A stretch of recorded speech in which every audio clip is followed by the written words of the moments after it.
Eto na naman po siya. Yan. Ang ganda. Choy, Paul.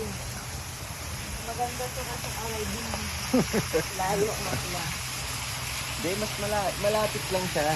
Sana kung ano, sobrang traffic lang papunta rito. So, pero yung hangin talagang pagka umaga, yan. Parang talagang sa probinsya, no? Parang nasa probinsya ka, sarap huminga, yan. Yeah. Punta na kayo dito, guys. Tara na, guys.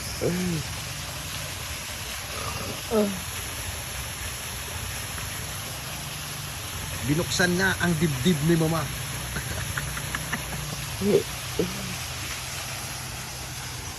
Oh, ayun na nga siya, oh.